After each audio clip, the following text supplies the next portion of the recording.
Bismillahirrahmanirrahim. Assalamualaikum warahmatullahi wabarakatuh.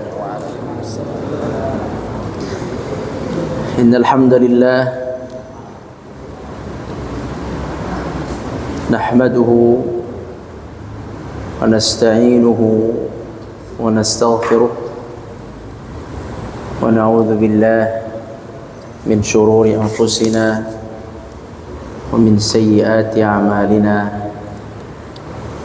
من يهده الله فلا مضل له ومن يضلل فلا هادي له أشهد أن لا إله إلا الله وحده لا شريك له وأشهد أن محمدا عبده ورسوله لا نبي بعده اللهم صل وسلم وبارك على نبينا محمد وعلى آله وصحبه أجمعين أما بعد. Kaum muslimin yang dirahmati Allah Subhanahu wa taala. Alhamdulillah, puji syukur kepada Allah kita bisa bertemu kembali di pengajian fiqih setiap hari Senin. Semoga Allah berkahi kita semua. Allah puji kita semua yang berada di masjid ini. Amin ya rabbal alamin. Karena kita sudah belajar sebelumnya bahwa salah satu keutamaan orang yang berada di masjid menunggu dari sholat maghrib ke sholat isya, di antara keutamaannya adalah Allah Subhanahu wa taala membanggakan mereka yang berada di masjid ba'dal maghrib sampai isya. Mudah-mudahan walaupun tidak setiap hari ya, mudah-mudahan di hari ini kita termasuk yang dibanggakan oleh Allah Subhanahu wa taala. Allahumma amin ya rabbal alamin.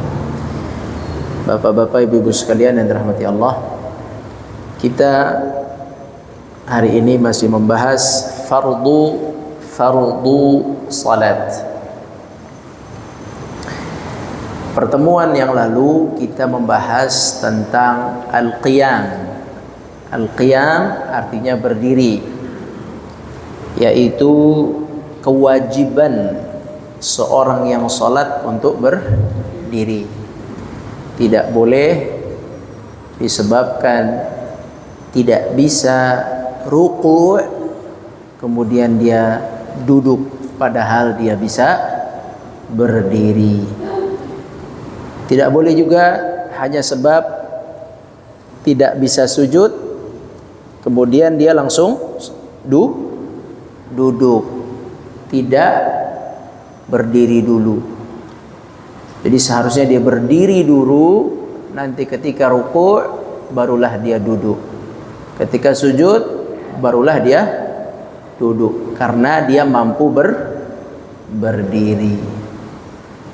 Jadi selama dia mampu berdiri al-qiyam, maka wajib dia berdiri, baik berdiri itu dengan tegak ataupun dengan pincang, miring, kakinya yang sebelah ditekuk karena tidak kuat, atau dengan bersandar. Selama dia masih bisa mampu berdiri, maka dia berdiri sampai dia merasa letih, capek atau sakit yang tidak memungkinkan dilanjutkan berdiri, maka silakan dia duduk. Itu dalam sholat apa? Fardu. Bagaimana dengan sholat sunnah? Sholat sunnah boleh duduk. Jadi kalau kita di shaf seperti ini, setelah assalamualaikum warahmatullah, imam assalamualaikum, zikir subhanallah, alhamdulillah, Allahu akbar, la ilaha illallah, selesai. Kemudian kita mau sholat langsung di situ di tempat kita duduk nih, langsung kita duduk begini. Kemudian kita takbir Allahu akbar, salat sunnah, itu boleh kalau mau. Boleh nggak? Kalau boleh, jangan dilarang. Kalau dalam Islam boleh ya boleh. Kok gitu? Nggak ada kok gitu. Emang boleh. Dalilnya apa? Dalilnya kata Nabi SAW, salatul rajuli bil julusi atau salatul julusi nisfu al-qiyam.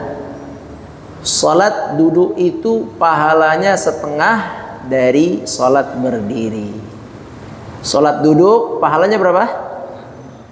Setengah. Kapan pahalanya setengah? Kalau dia bisa berdiri. Dia bisa berdiri, tapi dia duduk, maka dapat pahalanya setengah. Kata ulama, ini salat sunnah. Yang ini, hadis ini berlaku untuk salat sunnah. Kata Nabi, salat berdiri, salat duduk setengah dari salat berdiri, dalam kurung, menurut ulama ini salat nawafil, nafilah, sunnah. Kalau fardu enggak berlaku. Kalau fardu, wa qumu lillahi qanitin, wa qumu lillah, berdirilah untuk Allah. Ya Maryamu qunuti, wahai Maryam berdirilah. Uqnuti, berdiri, tegak, panjang berdiri. Uqnuti, uqnut artinya berdiri atau taat, taat dengan ibadah, berdiri. Qunut, nah qunut sudah disampaikan di sini. Al qunut, apa qunut artinya? Berdiri. Al qunut artinya berdiri. Makanya kalau doa qunut jangan duduk sih, doa qunut.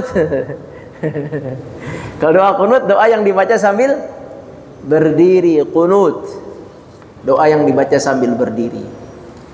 Baik, jadi itu hukum tentang berdiri sudah kita jelaskan di pekan yang silam. Pekan ini kita akan bahas rukun yang keempat. Oh, ini salah tulis nih. Rukun yang keempat yaitu membaca Al-Fatihah, dan rukun yang kelima yaitu ruku'. Al-Fatihah dan ruku'. Senin depan kami izin tidak bisa hadir. Senin depannya lagi wallahu a'lam. Tapi Senin depan kami izin tidak bisa hadir. Senin depannya lagi juga izin tidak bisa hadir. 2 pekan tidak bisa hadir. Nanti digantikan insyaallah oleh yang lain, pengurus nanti yang mengaturnya. Jadi kita akan belajar sampai ruku' dulu. Bagaimana i'tidal, sujud, tasyahud, tumakninah dan salam nanti kita bahas setelah pertemuan 2 pekan, 3 pekan ke depan. Baik, sekarang Al-Fatihah. Al-Fatihah hukumnya fardu atau rukun. Tidak sah orang yang salat tidak membaca Al-Fatihah,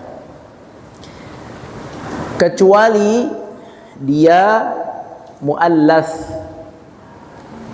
yang belum bisa membaca Al-Fatihah, maka boleh dia membaca Bismillahirrahmanirrahim. Itu aja. Bismillahirrahmanirrahim. Ayat berapa itu? Al-Fatihah ayat 1, ayat pertama. Bismillahirrahmanirrahim. Dia bisa itu aja, tidak apa-apa. Kalau orang belum bisa baca Al-Quran atau baca Al-Fatihah, maka yang bisa saja. Yang bisa saja, dia bisanya apa? Bismillah. Udah baca Bismillah berkali-kali. Tapi ada tapinya. Nggak boleh itu berlanjut lama. Udah 5 tahun masih Bismillah terus. Gimana? 3 hari nggak apa-apa. Hari keempat udah bisa dong. Sholat 5 kali, sehari 5 kali. Jadi gampang dipakainya, sering. Harusnya Al-Fatihah 2-3 hari hafal. Gitu. Jadi kalau masih baru bener, nggak apa-apa 3 hari. Nggak ada batasnya sih. Tapi normal manusia normal tuh 3 hari harusnya udah bisa. Al-Fatihah 3 hari dikali sholatnya berarti berapa kali tuh? 17 sehari kan? 17 rakaat. Berapa tuh? 50 sekian ya? Bener ya? 51 apa berapa itu? Hah? Ya dihitung lagi ntar. Itu segitu banyaknya harusnya sudah bisa Al-Fatihah itu. Itu ya. Nah, baca Al-Fatihah. Baca Al-Fatihah ini boleh dengan waqaf. Waqaf itu berhenti setiap ayat dari awal. Sebelum masalah waqaf, masalah bismillah. Bismillahirrahmanirrahim kita sepakati adalah ayat dalam Al-Fatihah. Bismillah di Al-Quran ada 2 yang jadi ayat. Satu di mana?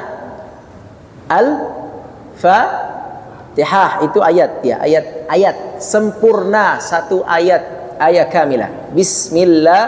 Bismillahirrahmanirrahim, satu ayat sempurna. Yang satu lagi ada di mana? Surat An-Naml, surat semut. Masya Allah, semut dipakai buat nama surat, Suratun Naml. Di dalam surat Naml ada cerita tentang Nabi Sulaiman. Apa bunyinya? Innahu min Sulaiman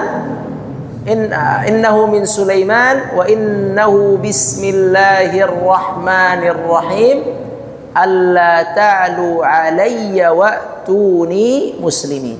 Ini ayat dipakai sama dukun ini. Banyak yang make nih. Ya. Ini ayat ada yang make nih. Ya. Ada yang make. Kalau baca ayat ini menaklukkan orang-orang. Wah. Tahu artinya, Pak? Artinya itu bismillahirrahmanirrahim, dengan nama Allah yang Maha Pengasih lagi Penyayang.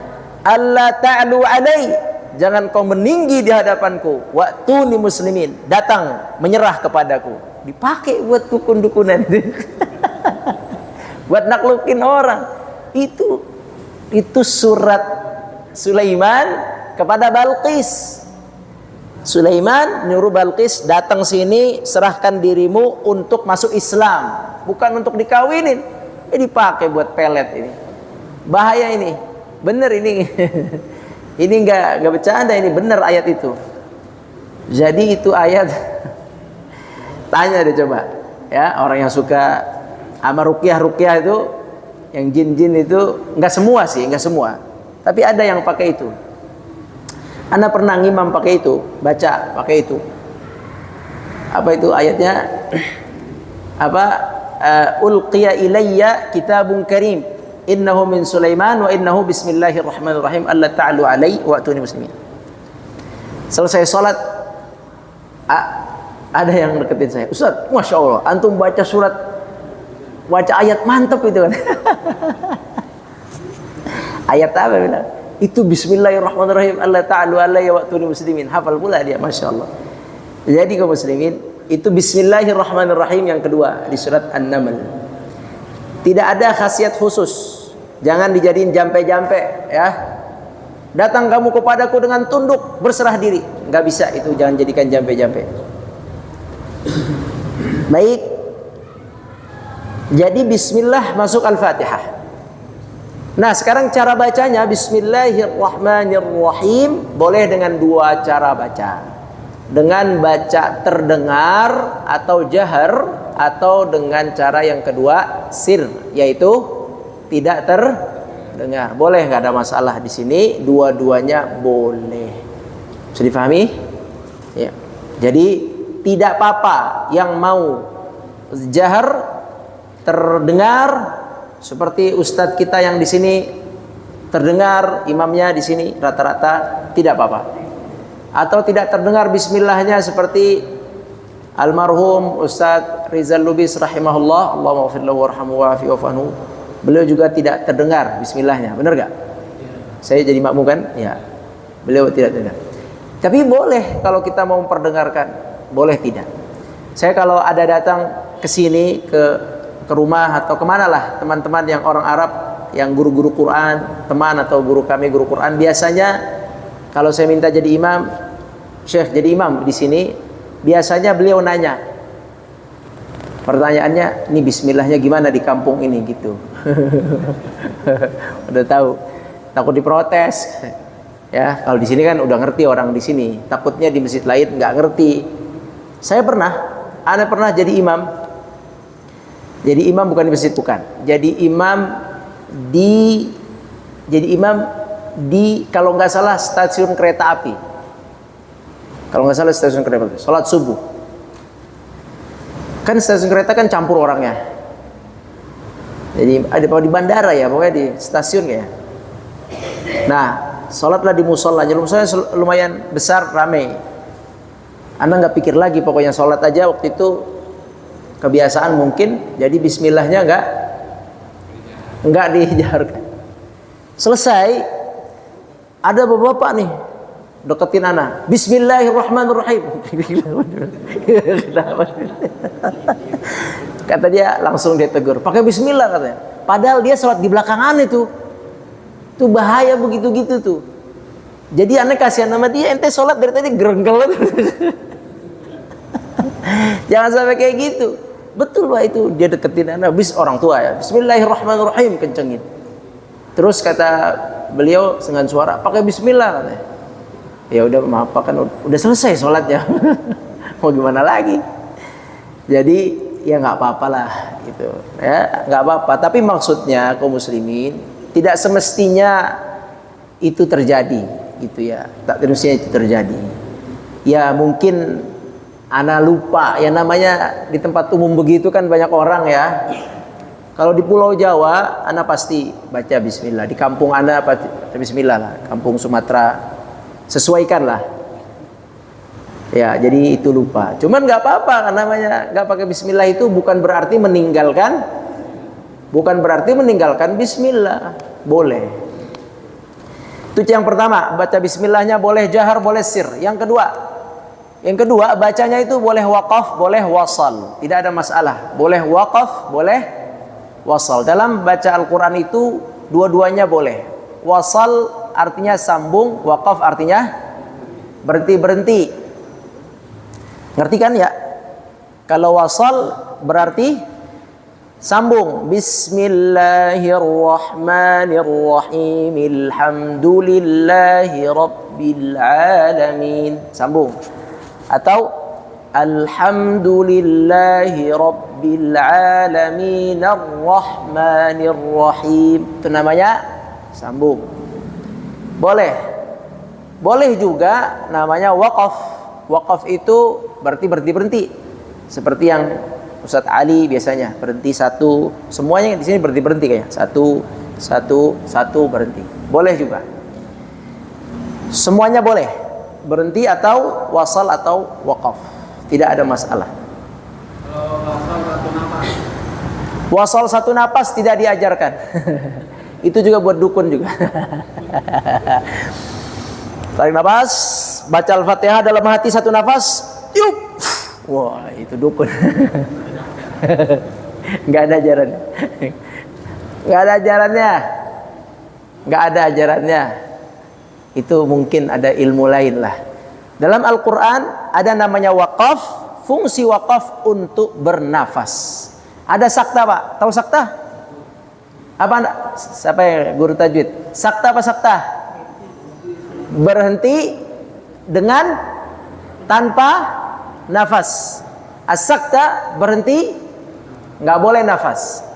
Kalau waqaf berhenti nafas, itu bedanya. Itu sakta tadi berhenti.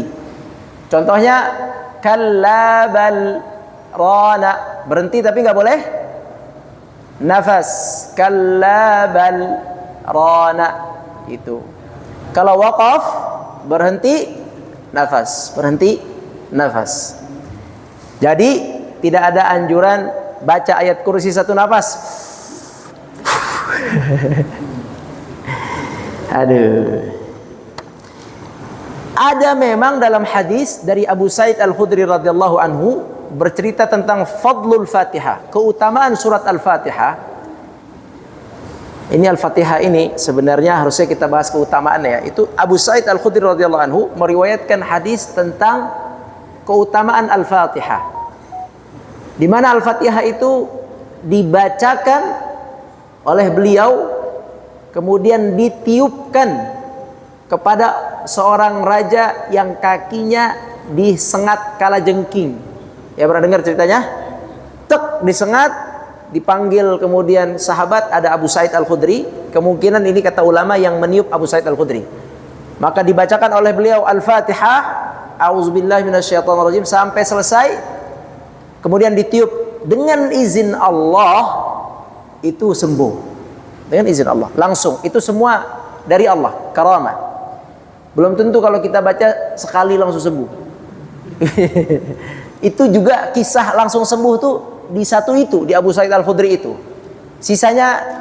Sisanya tidak ditemukan langsung seperti itu. Tapi dengan dalil Abu Sa'id Al-Khudri itu cukup, satu dalil itu cukup untuk menjadi dalil pembolehan baca Al-Fatihah dan ditiupkan, gitu ya. Boleh baca Al-Fatihah kemudian tiup, boleh. Cuman tidak ada penjelasan satu nafas. Tidak ada penjelasan satu nafas. Dah. Baik, Al-Fatihah boleh diwasal, boleh di waqaf.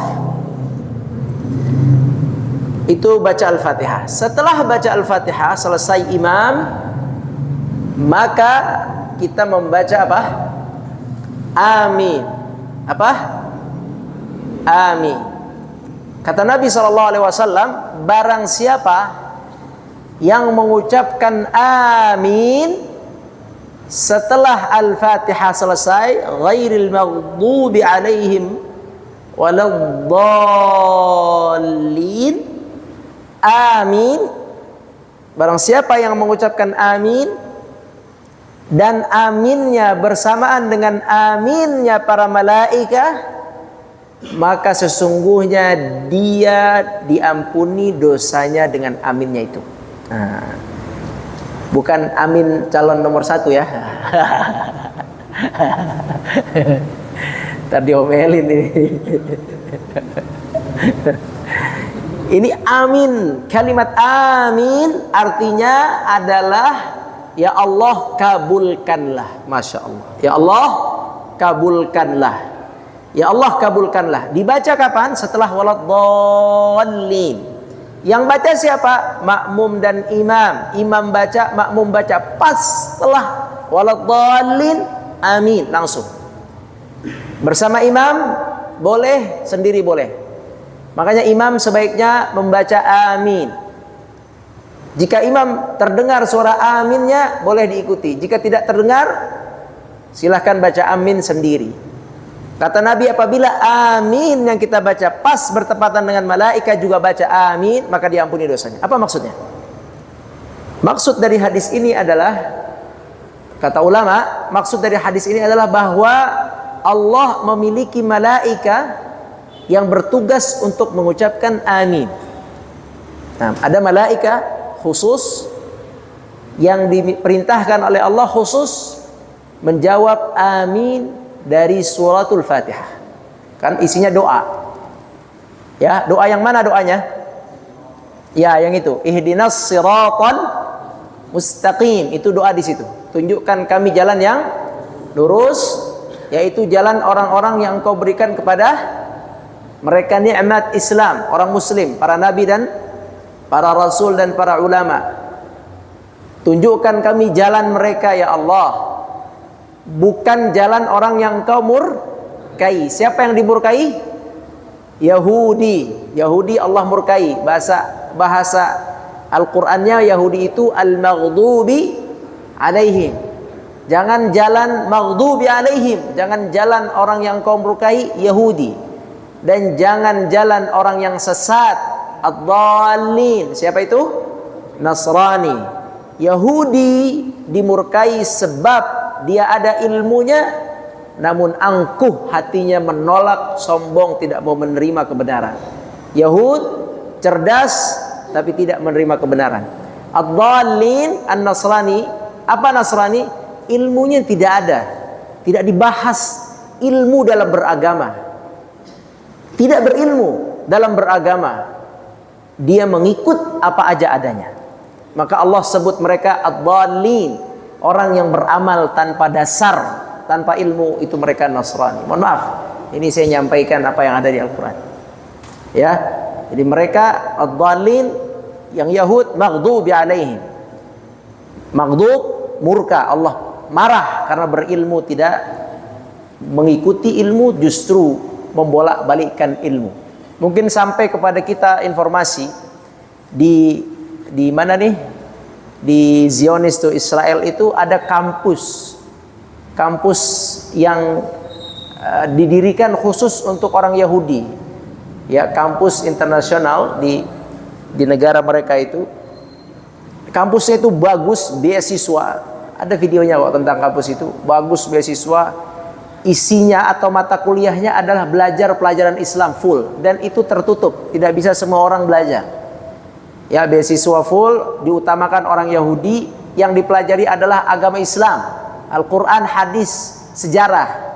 Tapi dipelajari untuk menyesatkan. Nanti itu mereka alumninya jadi misionaris namanya. Nanti dia keluar, dia kritik hukum waris, begitu, dengan segala macam logikanya. Dia kritik kenapa perempuan gak boleh jadi pemimpin, dengan segala macam logikanya, begitu. Dikritik ayat-ayat yang menurut mereka bisa dikritik, padahal enggak sebenarnya. Cuman mereka itu apa istilahnya? Yuharrifunal kalima am mawadhi'ihi. Mereka itu membolak-balikan kalimat dan kata, diputar-putar sama dia, dibelok-belokkan. Itu kerjaan Yahudi. Rese kan? Hah? Rese, Pak. Kalau Nasrani, dia dakwahi agamanya, Pak. Dia agamanya saja diajak. Cinta kasih, cinta kasih, cinta kasih. Pokoknya itu aja dia madhabnya. Apa ajarannya? Gak apa-apa berdosa, yang penting bayar tiap minggu diampuni. Gitu. Coba emang begitu, akidahnya begitu, keyakinannya. Ada juru selamat, itu terlalu sederhana. Ya, mohon maaf ya, kedengeran keluar. Gak apa-apa. Kalau Yahudi enggak, Pak, dia pelajari. Ya, dia pelajari. Orang Yahudi bahkan dia bisa bahasa Arab, bahkan dia hafal beberapa potongan ayat, bahkan mungkin dia hafal ayat-ayat Quran, bahkan dia hafal beberapa hadis. Untuk apa? Untuk menyesatkan. Untuk menyesatkan. Nanti, Pak, yang gerakan-gerakan jihadis, bom bunuh diri, itu dari situ otaknya, dari dia itu. Dikeluarkan ayat-ayat jihad, dirusak pemahaman, terus perempuan boleh khutbah, ya kan? Terus kesetaraan gender, Islam juga menopang kok, ada dalil kesetaraan gender, macam-macam lah, dikeluarin semua yang bertentangan dengan pemahaman yang salah, itu mereka. Jadi mereka itu disebut dengan orang yang berilmu, tapi ilmunya untuk ngerusak. Itu namanya al-maghdub alaihim. Itu doa. Nah, karena kita ini disuruh oleh Allah berdoa tiap waktu salat, waktu yang paling mulia, paling afdal, paling dekat dengan Allah ketika salat. Di situ kita berdoa 17 kali minimal sebelum salat sunnah. Kalau tambah dengan salat sunnah 12 rakaat, tambah lagi dengan duha, qiyamul lail 12 tambah 17 29, tambah lagi duha qiyamul lail mungkin 30 35. Mungkin 35 kalau rajin dengan sholat sunnahnya, 30 dah, 30 kali kita berdoa, dilindungi dari al-Yahud dan dilindungi dari an-Nasara. Habis itu tanggal 25 bilang nggak apa-apa Christmas. Ngaco kan? Harusnya nggak boleh dong. Kan nanti tiap hari bilang ghairil maghdubi alaihim waladdallin. Harusnya begitu. Waladdallin. Amin. Baik. Itu Al-Fatihah. Jadi mengucapkan amin, mengucapkan apa? Amin hukumnya sunnah, langsung mengucapkan setelah imam waladdallin, dan itu mendapatkan ampunan khusus tersendiri, berbeda. Baca amin. Dan amin bagi laki-laki dibaca dengan keras, oleh imam dibaca dengan keras jika imam masih ada nafasnya. Kadang nafasnya juga nggak cukup, tapi imam boleh dibaca dengan keras. Itu maksudnya terdengar, dengar dikit, nggak apa-apa. Baik, bagaimana amin?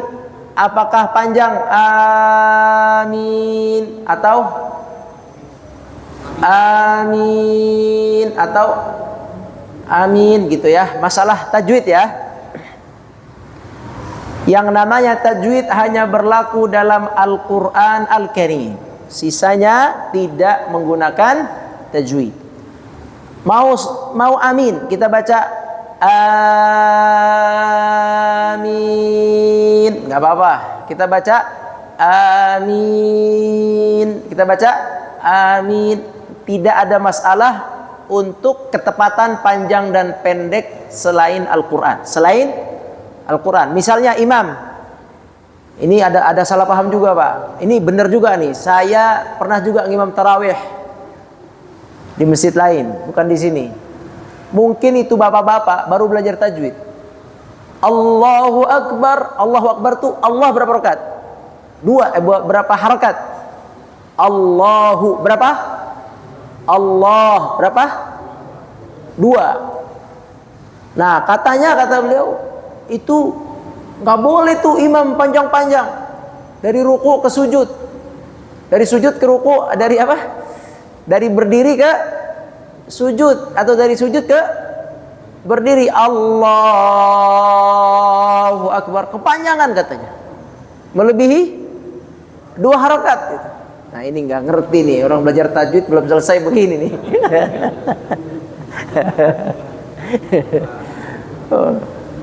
Belum selesai kok. Bahaya yang begini-begini nih. Pak, nggak apa-apa. Selain yang namanya Al-Quran boleh. Ya, takbir, Allahu Akbar. Allah, terserah mau panjang berapa juga. Wah Akbar boleh. Azan, Pak Soleh, mau sepanjang apa semua terserah kan. Artinya boleh panjang, boleh. Apalagi semua yang bukan ayat Al-Quran atau nasyid yang nasyid Islami ya. Nasyid Al-Faita alal itu nasyid yang Islami yang bagus-bagus, yang nggak pakai musik. Itu apa namanya? Nggak apa-apa. Jadi amin, baca aja amin, nggak apa-apa. Panjang dikit amin, nggak apa-apa. Nggak apa-apa. Oke? Ada lagi pertanyaan? Al-Fatihah. Silakan sambil minum.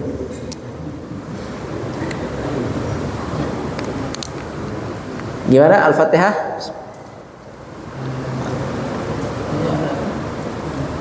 Kadang saya mendengar sebelum baca amin, baca Rabbi firli walidayya amin. Hah? Sebelum amin, sama boleh kita ada yang benar membaca Rabbi firli walidayya amin. Imam. Sama. Oh. Menyelisihi orang yang membaca ayat, membaca apapun setelah waladhdallin, membaca apapun dibaca, menyelisihi agama kita. Agama kita mengajarkan setelah waladhdallin amin. Kuat sekali dalilnya. Barang siapa yang baca Al-Fatihah selesai, maka bacalah amin. Jadi apapun tambahan di tengahnya, Rabbighfirli, Allahumma ghfirli, apa-apa semua ini perlu diperbaiki. Nah, ya. Jadi itu kekeliruan yang perlu diperbaiki. Hah? Rabbighfirli. Iya, itu tidak dianjurkan. Hati-hati ya. Enggak ada seperti itu. Walaupun di luar sholat, ngapain Pak? Di dalam sholat atau di luar sholat, enggak ada.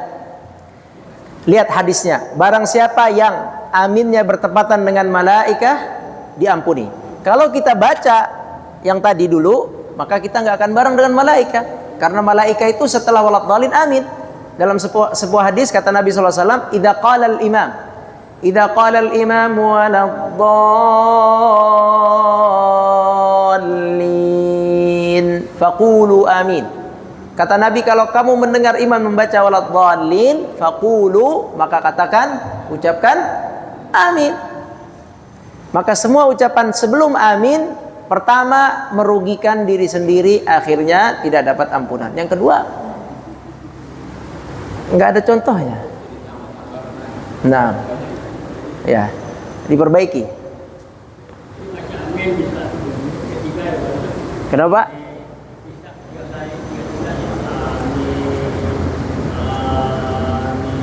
Iya, nggak apa-apa. Tidak terikat dengan tajwid, Pak. Tapi kalau aminnya itu arti lain. Amin. Tidak gini. Tidak lain insya Allah, karena yang kita maksud dari lafaz amin yang kita baca adalah ya Allah kabulkanlah.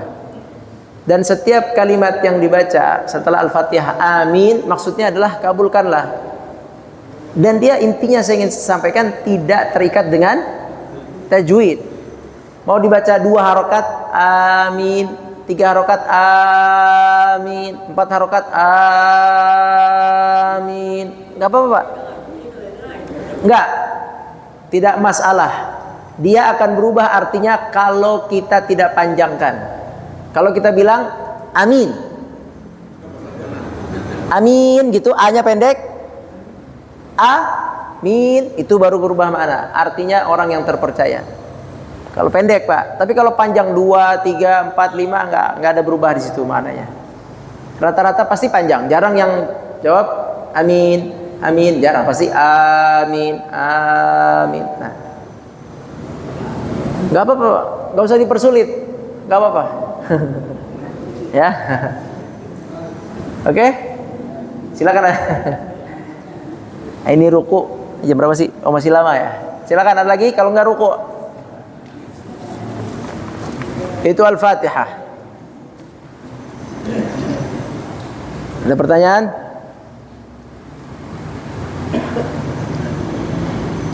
Bagi imam wajib belajar tajwid Al-Fatihah. Wajib. Kenapa wajib? Karena Al-Fatihah hukumnya wajib. Sesuatu yang wajib dilakukan maka wajib dipelajari.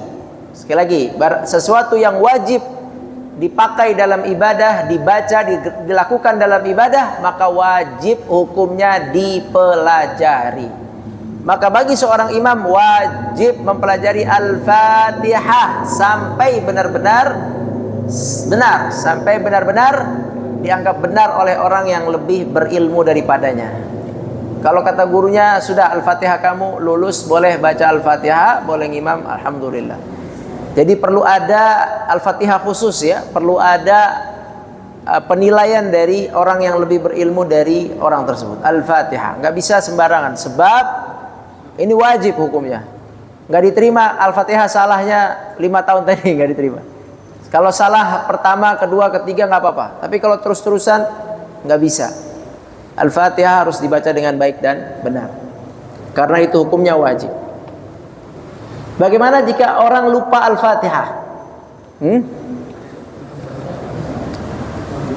Dia sholat sunnah qabla subuh, misalnya 2 rakaat. Misal karena mau qomat dia cepat-cepat, misal dia baca Allahu Akbar kabira atau wajjahtu wajhiya lillahi fataras samawati wal ardi hanifan musliman wa ma ana minal musyrikin inna salati, apa itu namanya, iftitah. Habis iftitah karena dia cepat-cepat langsung dia baca Bismillahirrahmanirrahim qul huwallahu ahad. Ya kan, lupa kan? Misal kalau dia ingat tapi belum ruku, kalau belum ruku ulang, Pak. Kalau dia ingat sebelum ruku maka dia langsung kayaknya belum Al-Fatihah tadi. Ya, oh ya belum Al-Fatihah, balik lagi. Alhamdulillah, Bismillahirrahmanirrahim, alhamdulillahirabbil alamin, gitu ya. Kalau belum ruku. Kalau sudah ruku, wah, sudah ruku, udah ruku nih. Oh ya tadi lupa Al-Fatihah, maka sujud sahwi. Kalau sholat sendiri biasanya, sholat sendiri itu suka lupa. Tapi kalau jadi imam tidak perlu. Nah sekarang gini, makmum perlu baca Al-Fatihah nggak ketika sholat jahar? Gitu pertanyaannya. Sholat maghrib, sholat isya, sholat subuh, makmum perlu baca Al-Fatihah nggak? Perlu baca Al-Fatihah nggak? Perlu apa nggak? Ada yang bilang pendapat perlu, ada yang pendapat tidak. Ada yang pendapat wajib Al-Fatihah, ada yang mengatakan kalau sholatnya jahar tidak wajib. Mau yang mana, Pak?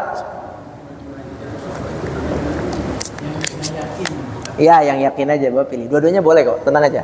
Dua-duanya bagus. Dalilnya sama-sama kuat. Dalil. Nah. Ayat yang berbunyi ketika engkau mendengar baca Al-Quran maka diamlah. Nah. Fastami'ulah. Nah. Nah, digunakannya gimana? Allah berfirman, "A'udzubillahi minasyaitonirrajim.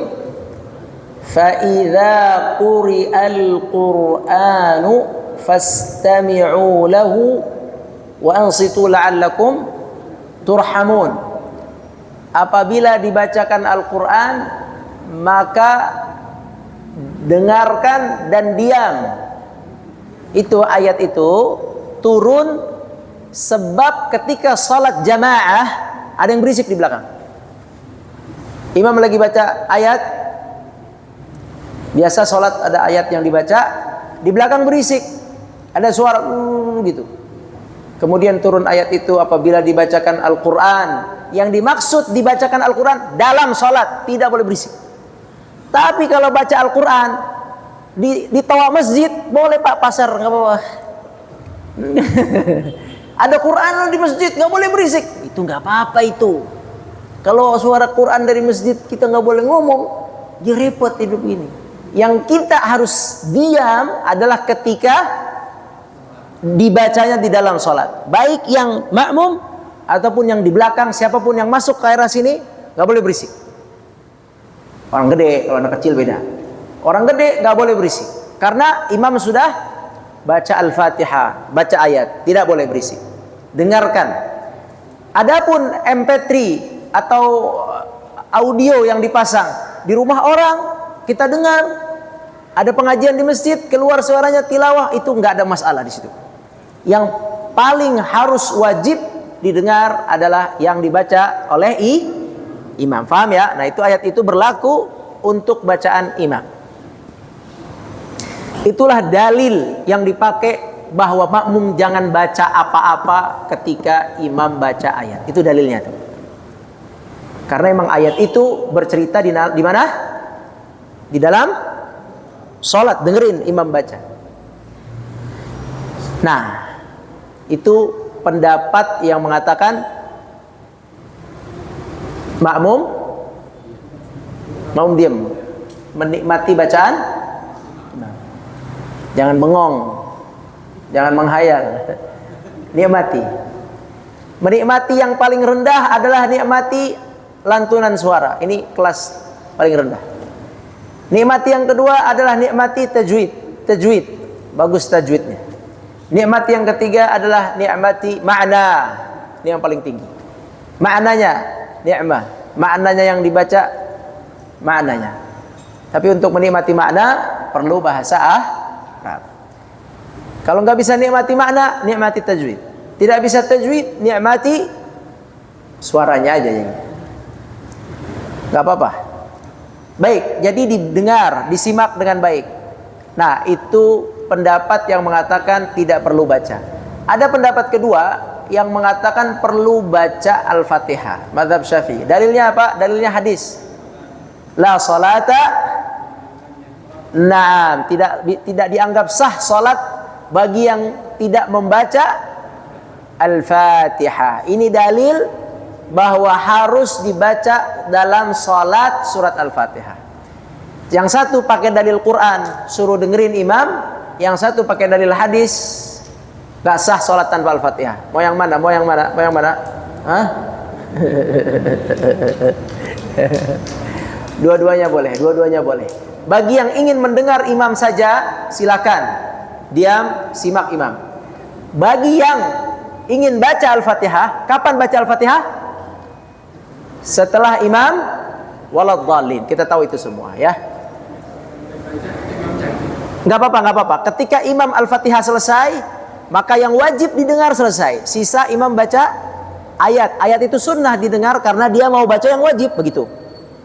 Ya, yang pendapat harus baca Al-Fatihah itu wajib kan? Dengar yang itu, dengar surat sunnah. Makanya ulama tetap bertahan, sebagian ulama Syafi'i tetap dibaca sambil imam baca ayat, tetap baca Al-Fatihah karena ini fardu menurut mazhab Al-Imam Syafi'i. Silakan, dua-duanya benar. Yang mau baca Al-Fatihah setelah imam jangan pas bareng imam, setelah imam. Yang tidak mau baca Al-Fatihah cukup diwakili oleh imam juga tidak apa-apa dalam sholat subuh, maghrib, asar. Subuh, maghrib, isya. Adapun yang lainnya wajib dibaca ini. Baik, demikian wallahu a'lam, yang benar dari Allah, yang salah dari ana mohon maaf. Semoga Allah rahmati kita. Barakallahu fikum. Subhanakallahumma bihamdik, asyhadu an la ilaha illa anta, astaghfiruka wa atubu ilaik. Assalamualaikum warahmatullahi wabarakatuh.